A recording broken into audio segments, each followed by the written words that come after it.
Politics join करने से आपका जो एक करियर है म्यूज़िक का मुतासिर हुआ, वो कितना मुतासर हुआ और कितना लॉस हुआ कि बावजूद इसके कि आप उससे बहुत सारा जो पैसा कमा रहे थे वो आप सुगरा शफी हॉस्पिटल के लिए और अपने चैरिटी प्रोजेक्ट्स के लिए जो है वो इकट्ठा करते थे।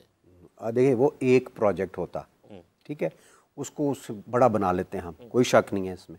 लेकिन सोचें कि अगर मुझे पॉलिसी मेकिंग का टाइम मिल जाता और कोई ऐसी जगह मिल जाती तो आपकी एक पॉलिसी बदलने से पाकिस्तान के बाहर से अरबों डॉलर्स आ सकते थे। मैं आज भी पॉलिसी बना के बैठा हुआ हूँ, मैंने बाय द वे वो चीफ साहब को भी भेजी है और उनको भी, क्योंकि हुकूमत जो भी हो अगर वो पॉलिसी अपना के काम करेगी तो 2 अरब डॉलर अगर एक एक अरब के लिए हम रुल रहे हैं तो 2 अरब US डॉलर्स अगर बाहर से आ जाएंगे तो फ़ायदा ही होगा ना इस मुल्क का। तो आप जब बड़ी पोजीशन पे आते हैं ना तो आप बहुत बड़े पैमाने पे काम कर सकते हैं। कुजा एक नारोवाल के अंदर हॉस्पिटल था, तो एक हम और बना लेते, 2 बना लेते, लेकिन उससे 100 बन सकते हैं। और पॉलिसी मेकिंग अगर आपको मिल जाए, यानी हुकूमत आपको मिल जाए, तो आप अपने विजन की वजह से, अपनी मेहनत की वजह से, ग्लोबल पर्सपेक्टिव की वजह से, अपने तजुर्बे की वजह से सैकड़ों हज़ारों जगहों पे हॉस्पिटल्स बना सकते हैं, हेल्थ सर्विस डिलीवरी फ्री कर सकते हैं। और ख्वाब मेरा ये था कि देखें, अभी भी मेरा सहारा को लेकर ख्वाब यह है कि अगर अल्लाह ने मुझे 15 साल और लंबी ज़िंदगी दी तो मैं, आप यकीन करें, अपने बच्चों को भी ये बता रहा होता हूँ कि अगर 15 साल मुझे और ऐसी एक्टिव लाइफ मिल गई तो मैं यहाँ तक फैला दूंगा, हेल्थ सर्विस डिलीवरी को अल्लाह फैलाएगा। और उसके बाद आपने लेकर चलना है और 10 से 20 साल के अंदर पूरे पाकिस्तान में सहारा के hospitals, medical colleges, nursing colleges होंगे। हम सारे ग्रेजुएट्स बाहर भेज रहे होंगे, बाहर से ज़र्रे मुबादला आएगा, बाहर से बच्चे पढ़ने के लिए यहाँ पे आएंगे, डॉलर्स लेकर आएंगे, हेल्थ सर्विस डिलीवरी पूरे पाकिस्तान के लिए फ्री होगी। ये मैं सहारा के प्लेटफॉर्म की बात कर रहा हूँ। अगर आपको इसके लिए 25 से 30 साल चाहिए होंगे, लेकिन अगर आपको हुकूमत मिल जाती है तो यही काम आप 10 साल के अंदर अंदर कर सकते हो, बल्कि 5 साल में भी आप उस ट्रैक पे आगे चल सकते हो। मैं ये नहीं कह सकता ओवरनाइट हो जाएगा, बात वो करनी चाहिए जो हो सके। 5 साल की मुद्दत के अंदर आप ट्रैक पे चढ़ा दोगे, बहुत सारे हॉस्पिटल बना लोगे। 10 साल के अंदर पूरे पाकिस्तान में हेल्थ सर्विस डिलीवरी फ्री। कोई बंदा ऐसा नहीं मरेगा इंशाल्लाह जिसको दवाई ना मिली हो, जिसको डॉक्टर की कंसल्टेशन ना मिली। अच्छा, आपने अभी फरमाया कि अगर आपको हुकूमत मिल जाए, तो आपको अगर हुकूमत नहीं मिल रही तो आप हुकूमत को मिल जाए। हुकूमत तो है ना, इतने बड़े बड़े आइडियाज हैं आपके पास, तो आप इनका हिस्सा बन जाएं। मैं हुकूमत से नहीं मिलना चाहता, मैंने उनको आइडियाज भेज दिए हैं क्योंकि ये आइडियाज पाकिस्तान के हैं। अच्छा। ये मैं आइडियाज भेज चुका हूं उनको, खुदा की कसम लिख के भेज चुका हूं मौजूदा हुकूमत। हाँ जी। अच्छा, हाँ, मेरी मामे की बेटी तो नहीं है हुकूमत, लेकिन पाकिस्तान की तो है ना। लेकिन मैं ये सोच रही थी इब्रार साहब कि अगर आपको एडवाइजरशिप की ऑफर आती है, कि मिनिस्ट्री की आती है, तो कौन सी मिनिस्ट्री लेना पसंद करेंगे? फॉर इंस्टेंस अगर आपको ऑफर आती है। मैं जनाब कोई मिनिस्ट्री नहीं लेना, मेरी तरफ से। और अगर इमरान खान रिहा हो जाए, सियासत से तौबा कर लिया आपने? मैं सियासत से इस वक्त तायब हूं। इमरान खान अगर रिहा हो जाते पता क्या है, हैं, सियासत ऑफर वो नहीं करते ना हैं। रही है। सियासत होगी तो फिर देखेंगे, अल्लाह करे कोई अच्छा वक्त आए। इब्रार साहब मुझे ये बताएं, अगर इमरान खान रिहा हो जाते हैं और आपको दोबारा ऑफर करते हैं कि आप उनकी पार्टी ज्वाइन कर लें, सियासत में आपको ऑफर करते, तो आप कबूल करेंगे, जाएंगे, इस बारे में सोचेंगे? आपको लगता है आपको बुलाएंगे वापस? वो देखते हैं ना इंशाल्लाह। अल्लाह ताला भी, हम दुआएं कर रहे हैं। मेरे दिल में क्या है अल्लाह से बेहतर कोई नहीं जानता। बेशक।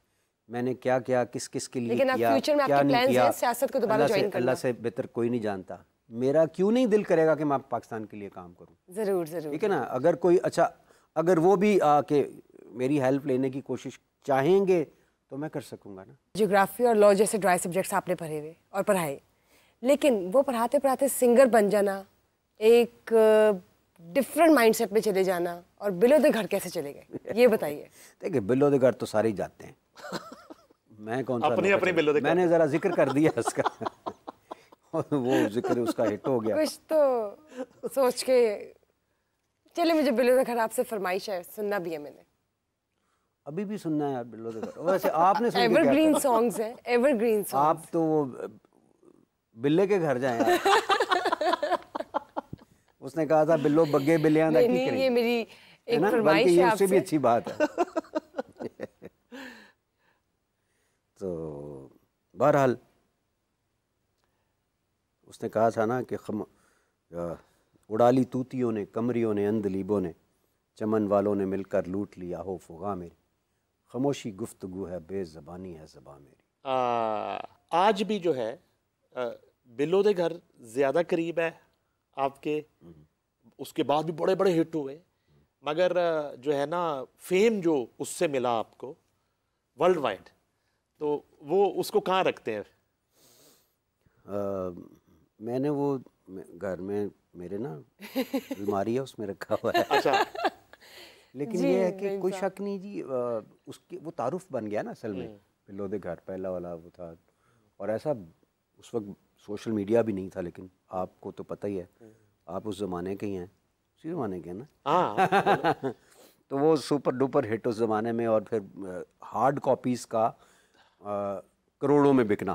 तो हार्ड कॉपीज़ का करोड़ों में मतलब बहुत बड़ी बात है। अच्छा सर, आज जो है ना संजीदा गुफ्तगू ज़्यादा हो गई वैसे बहुत और आपकी शख्सियत का जो एक दूसरा पहलू है जिसके हम फ़ैन हैं, और बुशरा जो है ना सर, इसको शाम के बाद ना मौसीकी की कमी शुरू हो जाती है इसके अंदर। नहीं, और मेरी इन्हें आपसे नहीं टलना request सर, है। सेहत से भी सर इन्हें नहीं टलना। मौसीकी की भी और खुराक की दोनों की। तो इसको गाना इसको सुना जरा दे। बिलो सुना दे, बिलो के 2 वर्जन सुनना चाह रही है सर, वो सुना दे प्लीज। क्या दोनों वर्जन कौन से होते हैं? दोनों कौन से कोक version हैं? स्टूडियो ये वाला तुमने एक 100 दफा कह दिया है मुझे, ये मुझे समझ नहीं रही। सर एक तो आपका पहला ओरिजिनल और सेकंड जो आपने कोक स्टूडियो में। नहीं, वो कोक स्टूडियो वाला तो उसमें लड़कियां मैं कहाँ से लाऊंगा? उसमें तो वो आइडिया मैंने उसे दिया था रोहेल को, वो बड़ा अच्छा म्यूजिक डायरेक्टर है। अच्छा। रोहेल हयात बहुत ज़बरदस्त। तो उसने वो फ़ौरन मान लिया, क्योंकि वो क्रिएटिव आदमी, उसको आइडिया हो गया कि वाकई उसमें वो हल्का क्या कहती है, तो के नाक के चंगे बच्चे बन के जेल शल्ला के कंगी शंगी वाके शीशे मुड़े बह के जरा देर लगा के काली काली अखियां च सुरमा पाके दंग दंग दंग दंग दंग दंग दंग दंग दंग दंग दंग दंग दंग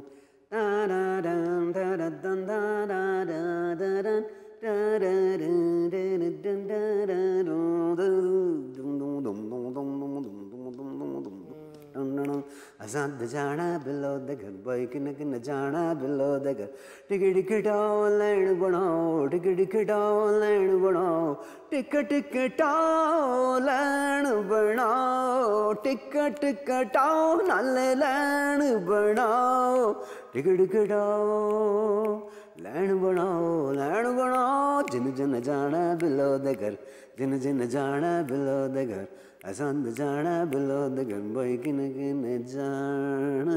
जबरदस्त जबरदस्त, मजा आ गया। वाह वाह वाह वाह वाह। Evergreen song and Coke evergreen. Studio दोबारा फिर आपने नहीं किया? नहीं, उसके बाद नहीं किया अभी तक। दोबारा नहीं किया? प्लान्स हैं आपके? अगर कहेंगे तो व्हाई नॉट। अच्छा, भट्टी दी एनी की फरमाइश आंदी है, एनी की फरमाइश आंदी है कि हुन बिल्कुल बिलो जी नहीं भट्टी दी फरमाइश हो गई। अच्छा, ਤੁਹਾਨੂੰ ਵੀ ਹਾਲ ਤੁਸੀਂ ਤੇ ਆਪ ਮਾਸ਼ਾਅੱਲਾ ਪੱਟੀ ਹੋ। ਉਹ ਤੇ ਵਾਕਿਆ ਸੁਣਾਓ ਭੱਟੀ ਦਾ। ਪੱਟੀ ਦਾ ਕਿਹੜਾ ਵਾਕਿਆ? ਇਹ ਮੁਲਾਕਾਤਾਂ ਹੈ ਨੇ? ਹਾਂ। ਅੱਛਾ, ਵੈਰੀ ਗੁੱਡ। ਔਰ ਪੱਟੀ ਨੂੰ ਮੈਂ ਇੱਕ ਆਪਣੇ ਟੀਵੀ ਦੇ ਪ੍ਰੋਗਰਾਮ ਵਿੱਚ ਬੁਲਾ ਲਿਆ। अच्छा, ये बटर भट्टी की क्या जोड़ी है? जट और भट्टी की। जट भट्टी वो जट और भट्टी। यानी वो, हाँ जट मैं हूँ, वो भट्टी है। हाँ। वैसे हम कुदरती हमारा जो गांव है उसका नाम है भट्टी काहलुआ। अच्छा। तो हम काहलो हैं और भट्टी भट्टी हैं, तो वो हम दोनों कौमें, तो हमारी भट्टियों के साथ बड़ी यारी होती है। अच्छा। तो इत्तेफाक से मेरे जो ससुराल हैं वो भी भट्टी हैं। अच्छा। ये बहुत कम ये लोगों कैरेक्टर को, कैसे डेवलप हुआ? वो कम लोगों को पता है। कैरेक्टर बस वो हमारा एक दोस्त था, बड़ा दलेर सा, एक उस टाइप का ज़रा हैपनिंग सा, और बड़ा लाउड बोलता है, और वो बड़ा जिस महफिल में बैठता है उस महफिल की वो जान बन जाता है, और कोई ना कोई ऐसी बात करता है कि हिट हो जाती है। जैसे वो बस वाली बात थी, वो राउंड द विकेट जा रहे हैं, और बेशुमार उसके, अब तो वो सारे लोग सुन ही चुके हैं किससे। लेकिन वो जो मैंने उसको प्रोग्राम में बुलाया अपने, तो उसने पूछा, भट्टी साहब आप ज़रा बताएं ना कि इनकी भी तो कोई बात बताएं, ये आपकी इतनी बातें बताते हैं। कहते बरार यूनिवर्सिटी दे विच बस एमी पेंट, अब वो कहना चाह रहा था कि पेंट फटी हुई जीन्स पहन के ना तो ये फिरता रहता था, ऐसे कहना चाह, हालांकि ऐसी बात थी नहीं, लेकिन उसने कहा चलो मैं इसको तंग करता हूं। तो फटी हुई जीन्स को वो किस तरह डिस्क्राइब कर रहा है, उसके अंदर भी तशद्दुद लेके आया। कहता पेंट दे विच फायर मार के पेंट फायर मार के जीन पाड़ के कहता उत्थे फिरदा हुंदा। मैं कहा यार भट्टी साहब तुसीं ਇਹਦੇ 'ਚ ਵੀ तशद्दुद पैंट प्लेट ਦੇ ਨਾਲ भी फाड़ी जा सकती थी। उसकी कोई ना कोई ऐसी बात निकल जाती है जो हम एंजॉय करते हैं। सराइकी के हवाले से भी आपने को बयान दिया कुछ दिन पहले।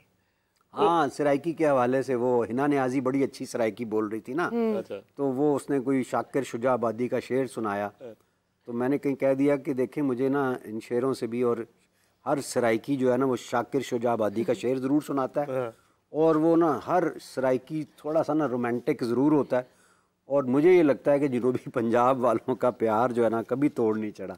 और एक तो होता है ना कि वो मतलब इन नाल भैड़ी हुई है प्यार इश ना कभी ज़िंदगी में, तो आगे से वो कहती है कि नहीं वो तो सारे शायर ही ऐसे कहते हैं।